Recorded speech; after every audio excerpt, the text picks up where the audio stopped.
जीवन। तो देखते हैं कि पद्मावत में किस तरह से लोक परंपरा और लोक जीवन का जायसी ने वर्णन किया है। मलिक मोहम्मद जायसी के बारे में जब यह स्पष्ट हो चुका है कि वे सूफी कवि नहीं बल्कि सिर्फ कवि हैं और उनका पद्मावत लौकिक प्रेम काव्य है। जायसी ने पद्मावत में कितना तत्व भारतीय काव्य परंपरा से ग्रहण किया और कितना फारसी काव्य परंपरा का। जायसी ने पहले भी दोनों काव्य परंपराओं के समन्वय का प्रयास किया जा चुका है। मतलब जायसी से पहले भी जिन कवियों ने इन दोनों काव्य परंपराओं का समन्वय किया उनमें अमीर खुसरो, असाइद, मुल्ला दाऊद प्रमुख है। जायसी ने एक प्रचलित लोककथा और ऐतिहासिक कथा के ताने बाने से पद्मावत का कथापुट बुना है। इसमें इतिहास कम है, लोक कथा ज़्यादा। लोक कथा के आधार पर रचे गए इस प्रबंध काव्य में लोक जीवन कितना है इसकी जानकारी आवश्यक है। लोक कथा के रूप में पद्मावत की जांच पड़ताल जरूरी है क्योंकि लोक कथा के अनेक तत्व हैं, इसलिए पद्मावत एक साहित्यिक कृति होते हुए भी लोक काव्य की विशेषताओं से अलग नहीं हो पाया। एक प्रेमाख्यान के रूप में एक पद्मावत की सफलता का यही रहस्य है। आगे बढ़ते हैं, भारतीय काव्य परंपरा और फारसी के बारे में पढ़ते हैं। हिंदी प्रेमाख्यान, इसके बाद होता है पद्मावत में प्रेम कथा। तो पद्मावत का नागमणि वियोग खंड तो पूरी तरह लोक काव्य बारहमासा की तर्ज पर रचा गया है। प्रबंध काव्य में बारहमासा का प्रयोग पूरी तरह भारतीय है। फारसी के सूफी प्रेमाख्यानों में बारहमासा का प्रयोग नहीं दिखाई देता। कहने को तो भारत में हितोपदेश, कथा सरित्र सागर, सिंहासन बत्तीसी और बैताल पच्चीसी जैसे अनेक ग्रंथ हैं जिनमें रोचक और अतिरंजक कथाओं की भरमार है, किंतु आचार्य रामचंद्र शुक्ल के अनुसार इतिवृत्त होने के कारण इन्हें काव्य नहीं कहा जाता। ये कहानियाँ भी मनोरंजन करती हैं और कौतूहल, जिज्ञासा और उत्कंठा पैदा करती हैं, किंतु इनसे ना तो भावोद्रेक होता है और ना ही रसोद्रेक। शुक्ला जी ने यह भी लिखा है कि इसके बावजूद कुछ ऐसी भी कहानियाँ जनसाधारण में प्रचलित होती है जिनके बीच बीच में भावोद्रेक करने वाली दशाएं पड़ती चलती हैं। इन्हें हम रसात्मक कहानियाँ कह सकते हैं। इनमें भावुकता का अंश बहुत कुछ होता है और ये अनपढ़ जनता के बीच प्रबंध काव्य का ही काम देती हैं। लेकिन इस प्रेमाख्यान की कथा पूरी तरह लोक गाथात्मक है क्योंकि इनमें लोक गाथा के सभी प्रमुख तत्व मौजूद है जिनमें रसोद्रेक नहीं होता, केवल उत्कंठा और कौतूहल पैदा होता है। लेकिन जायसी से पूर्व ही कल्लोल नामक कवि ने राजस्थानी प्रेमाख्यान के आधार पर ढोला मारू बुरा दुहा की रचना की थी जो लोक कथाओं के तत्व से परिपूर्ण है। जायसी के पद्मावत पर इसका प्रभाव पड़ा होगा, ऐसा अनुमान लगाना गलत न होगा। हिंदी के इन दो आख्यानों से पहले अपभ्रंश प्रेमाख्यानों से पहले अपभ्रंश में संदेश रासक जैसे विशुद्ध लोक गाथात्मक काव्य की रचना हो चुकी थी। इस प्रेमाख्यान में प्रेम का जितना उदात्त रूप दिखाई पड़ता है वह अन्यत्र दुर्लभ है। हिंदी के कवियों पर अधमान कि इस लौकिक प्रेम पर आधारित रचना को बहुत प्रभाव परिलक्षित होता है, लेकिन संदेश रासक में संस्कृति के दूत काव्यों और लोक परंपरा का सामंजस्य भी दिखाई पड़ता है। इसी तरह बिसल देवरासों में भी दोनों परंपराओं का समावेश किया गया है। दरअसल जायसी ने अपने प्रेम आख्यानों के लिए रत्नसेन नामक ऐतिहासिक पात्र को ले लिया और बाकी कथा अपनी कल्पना से जोड़ ली। यह जायसी की कल्पना का ही कमाल है कि उन्होंने एक ऐसी कथा को बुना जिसे लोग इतिहास मानने के लिए विवश हो गए। अधिकांश आलोचक पद्मावत को दो भागों में विभाजित करके उसका मूल्यांकन करते हैं।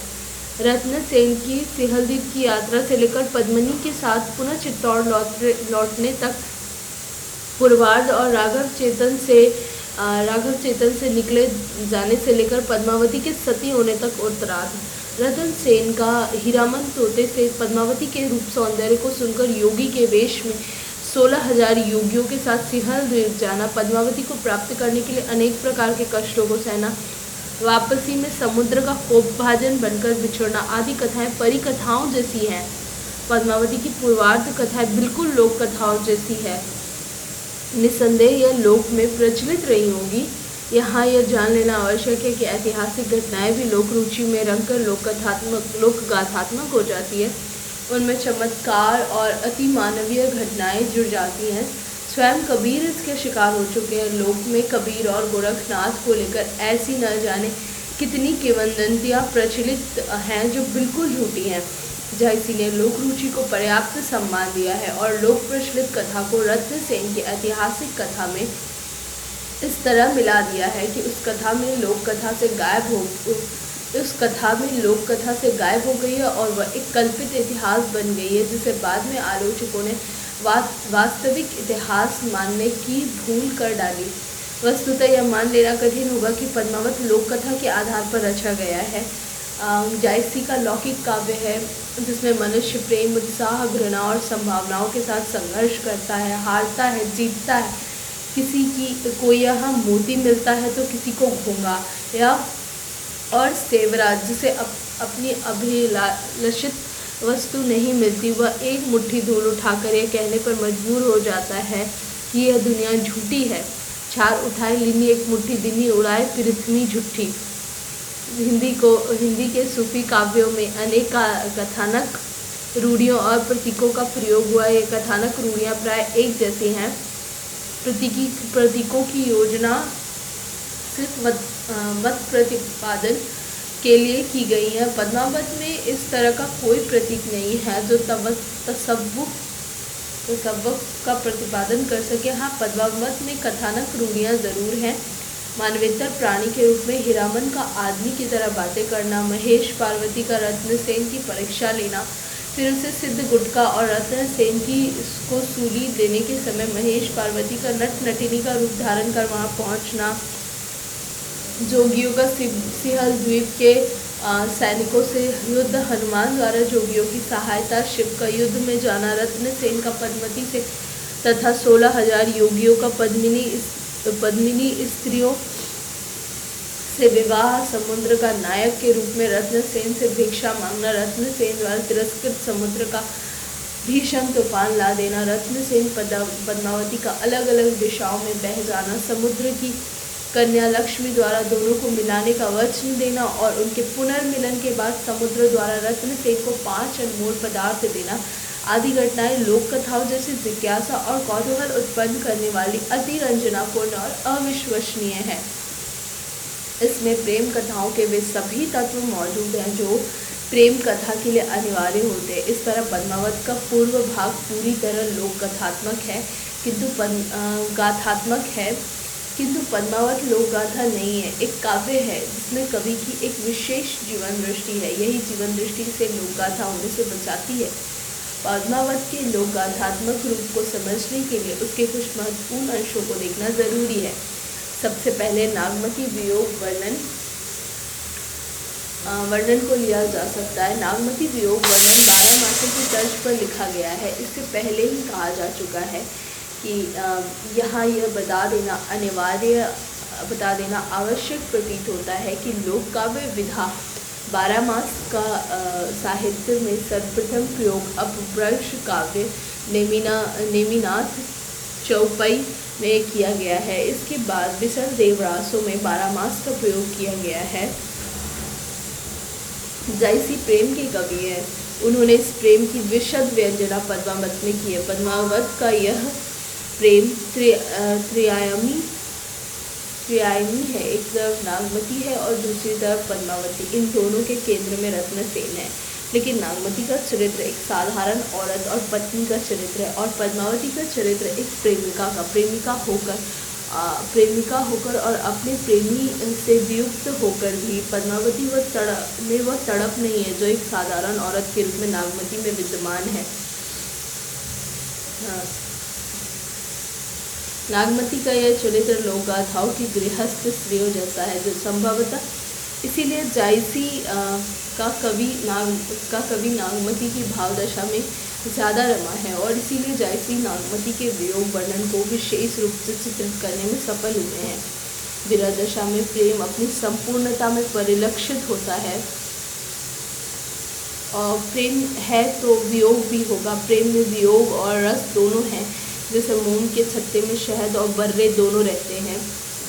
जायसी का प्रेम विशुद्ध भारतीय है। पति से वियुक्त होने पर नागमती पटरानी से एक सामान्य स्त्री में बदल जाती है, जिसकी मुख्य चिंताओं में छोटी छोटी बातें शामिल है, जैसे बरसात आ गई है, पत्नी नहीं है, घर की मरम्मत कौन करेगा, पति नहीं है, घर की मरम्मत कौन करेगा, उसके पास नए सिरे से घर बनाने के सामान नहीं है। नागमती के वियोग वर्णन के वक्त जायसी की मनोदशा एक लोक कवि जैसी हो गई है और नागमती खंड लोक काव्य।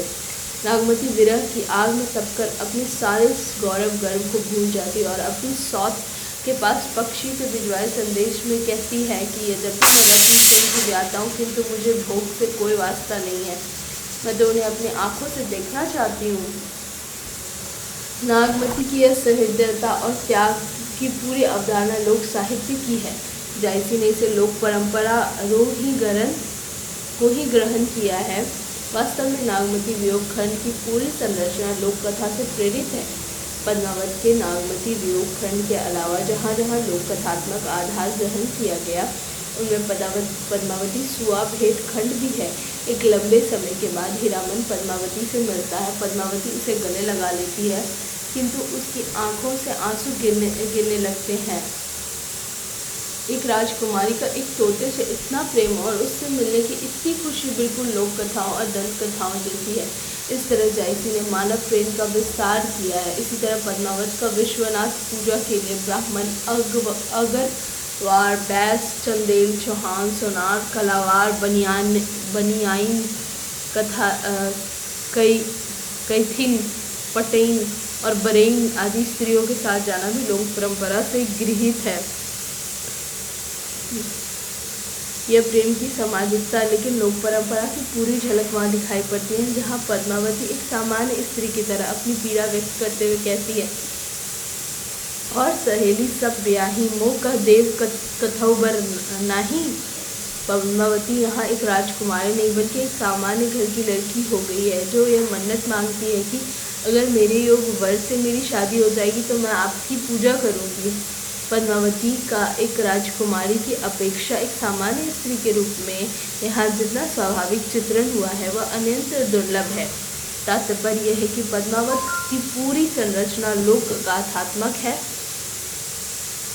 इसीलिए इसे इतनी सजीवता और मार्मिकता और सरसता है।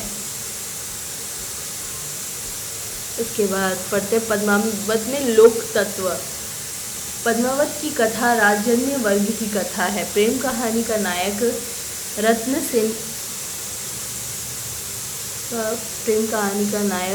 सेन चित्तौड़ का राजा है। नागमती उसकी पटरानी है और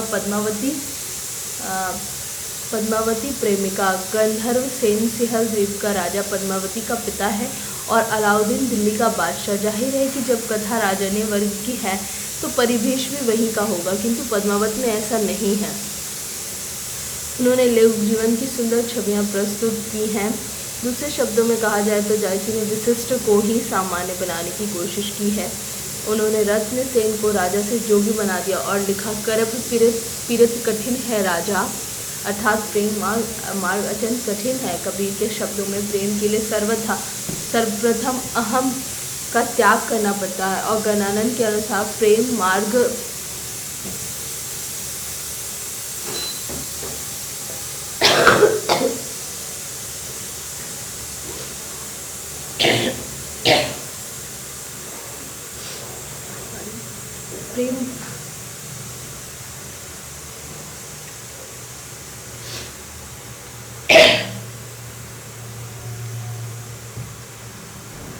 प्रेम मार्ग अत्यंत कठिन है। कबीर के शब्दों में प्रेम के लिए सर्वप्रथम अहम का त्याग करना पड़ता है। घनानंद के अनुसार प्रेम मार्ग अत्यंत सीधा है, किंतु उस पर कुटिल और सयाने नहीं चलते। राजा जब तक सत्ताभिमान से रहित नहीं हो जाता तब तक वह प्रेम नहीं कर ही नहीं सकता। जायसी अपनी इस उक्ति को चित्रित करने में सफल हुए और उन्होंने रत्नसेन को सत्ताच्युत करने के बाद ही उसके प्रेम पात्र से मिलवाया। पद्मावती की यह स्थिति की यही स्थिति है। पहले वो सुग्गे के उड़ जाने पर दुखी होती है और सखियों से कहती है कि जैसे भी हो उसे खोजो। और बहुत दिन बाद जब सुग्गा उससे मिलता है तो उसकी आंखें भर आती हैं। वह उसे गले लगा लेती है। पद्मावती की मुख्य चिंता अपने भावी पति को लेकर है। वह राजकुमारी है, देर सवेर कोई न कोई राजकुमार मिल ही जाएगा, किंतु वह एक सामान्य स्त्री की तरह शिव मंदिर में मन्नतें मांगती है कि अगर मेरे योग्य वर मिल जाएगा और मेरी इच्छा पूरी हो जाएगी तो मैं आपकी पूजा करूंगी। पद्मावती के संग उसकी सखियां भी गई हैं जो विभिन्न जातियों की है। नागमती वियोग खंड में तो नागमती का पूरा व्यक्तित्व ही एक सामान्य स्त्री का है। पद्मावत में लोक कथाओं के तत्व भरे पड़े हैं, अतः इसमें यत्र तत्र लोक जीवन की सुंदरता का चित्रण भी किया गया है। सिंहल द्वीप की पनिहारिणी के चित्रण में जायसी ने पनघट का जो चित्र खींचा है वह अत्यंत मनोहारी है। पनघट पर झुंड के झुंड पनिहारिणी पानी भरने आ रही हैं। वे सुंदर है, पद्मनियाँ हैं, वे जिसे नज़र भर लेती हैं उस पर मानो तिरछी नैनों के कटार गिर पड़ती है। इन पनिहारिणी के सिर पर सोने के घड़े हैं। इस प्रसंग में अति युक्ति नहीं है। भारतीय लोकगीतों के सामान्य स्त्री भी सोने की थाली में अपने प्रिय को भोजन परोसती है और फूलों की सेज सजाती है। दरअसल इन सुंदरियों के रूप के द्वारा जायसी ने पद्मावती के अतीब रूप सौंदर्य को दिखाना चाहा है। जिस राजकुमारी की पनिहारिणी इतनी सुंदर हैं, वो राजकुमारी कितनी सुंदर होगी। इसी तरह जायसी ने पद्मावती के विवाह के समय हल्दी लगाने की रस्म का भी सुंदर चित्रण किया।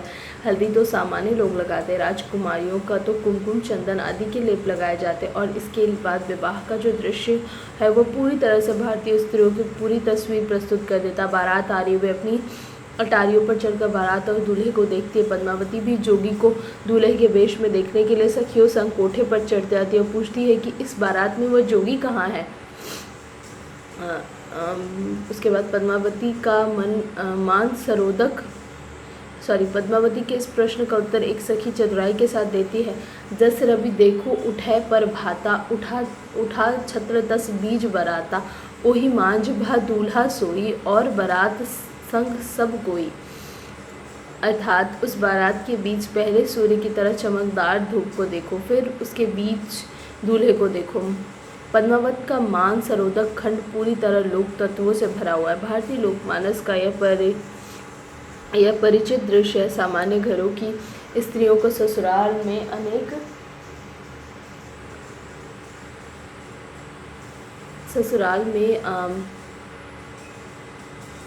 अनेक बंधनों और निषेधों के बीच रहना पड़ता है। इसलिए जब कोई युवती ससुराल जाने लगती है तो उसकी आंखें बरसने लगती है और वह घर परिवार के लोगों और सखियों के गले लगाकर रोती है।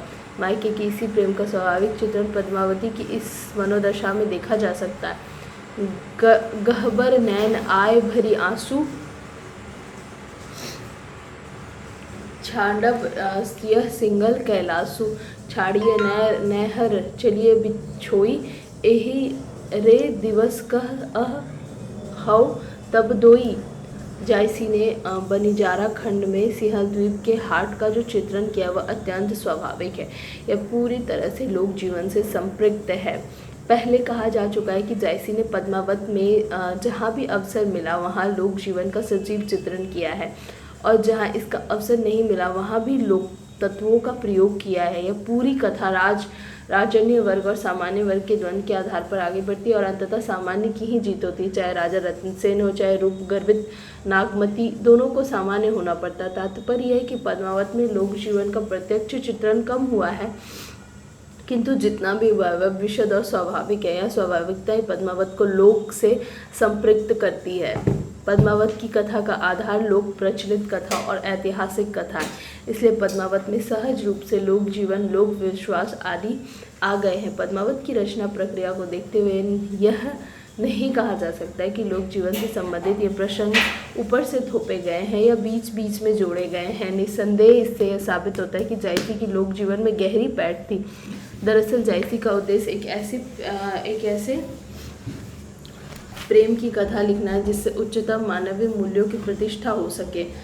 जायसी को भारतीय लोक जीवन का अच्छा ज्ञान था और वे लोक जीवन से दूर जाना भी नहीं चाहते। इसका सबसे बड़ा प्रमाण राज्यजन्य वर्ग का सामान्यीकरण है। अगर जायसी ऐसा न करते तो पद्मावत अभिजात्य वर्ग की कथा बनकर रह जाते और वह शास्त्रीय हो जाता। अपनी कीर्ति को शास्त्रीय होने से बचाने के लिए जायसी ने इतिहास पर कम लोक प्रचलित कथा पर ज़्यादा जोर दिया। यही कारण है कि पद्मावत की नागमती की सारी चिंता एक अभावग्रस्त सामान्य भारतीय स्त्री की चिंताएं बन गई हैं। जायसी बहुश्रुत थे। अवध में पद्मावती की कथा लोक कथा के रूप में प्रचलित थी और उनसे पहले इस तरह की लोक कथाओं को लेकर असैत और मुल्ला दाऊद प्रेमाख्यान की रचना कर चुके थे। अतः जायसी ने भी लोक प्रचलित कथा को ऐतिहासिक कथा से जोड़ दिया और एक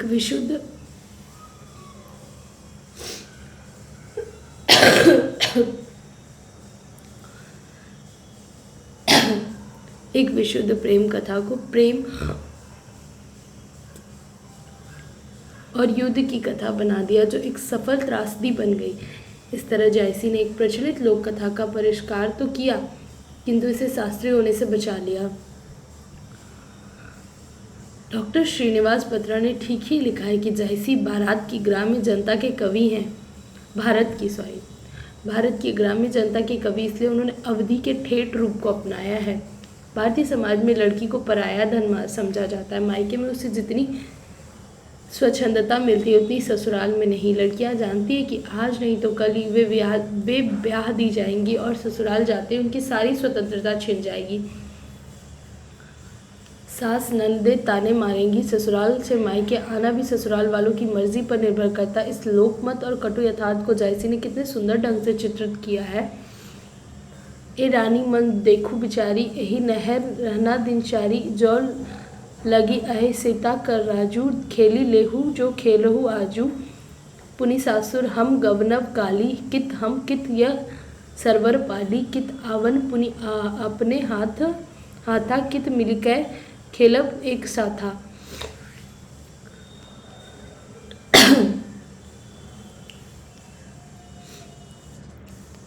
तात्पर्य है कि जायसी के पद्मावत का रूप विन्यास लोक कथात्मक है और उसकी कथा के आंतरिक सूत्र लोक जीवन से जुड़े हुए हैं। यह महज इत्तेफाक नहीं है कि जायसी इसी आंतरिक लगाव के कारण लोक कवि के रूप में मशहूर हो गए हों। उसमें उनकी भाषा का भी महत्व नहीं है।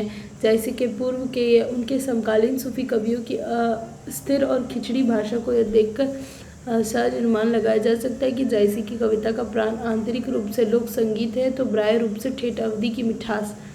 जायसी की भाषा के बारे में पढ़ते हैं। यह सर्वविदित है कि जायसी ने अपने पद्मावत और अन्य काव्य ग्रंथों की रचना अवधि में की। जायसी की अवधि तुलसीदास की अवधि से भिन्न है। जायसी की अवधि ठेठ अवधि है जो लोक भाषाओं के बहुत निकट है, जबकि तुलसीदास की अवधि परिष्कृत अवधि है। जायसी ही नहीं सभी सूफी कवियों की भाषा ललित मधुर और सुबोध ठेठ अवधि है। डॉक्टर श्रीनिवास बत्रा के अनुसार ठेठ और तद्भाव शब्द रूपों, लोक प्रचलित उक्तियों और मुहावरों आदि की दृष्टि से सूफियों के प्रेमाख्यान लोक भाषाओं के महाकोश है।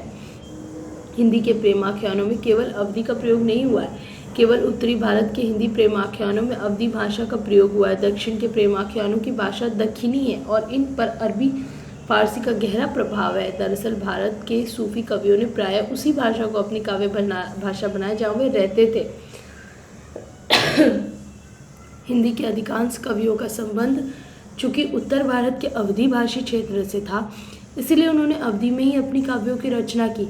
अवधि भाषा क्षेत्र से सटे अन्य बोलियों के कवियों ने भी अवधि को ही अपनी काव्य भाषा बनाई, क्योंकि अवधि सूफी संप्रदाय की भाषा बन गई थी। यही कारण है कि उस्मान जैसे भोजपुरी भाषी क्षेत्र के कवि ने भी अवधि को ही अपनी काव्य भाषा बनाया।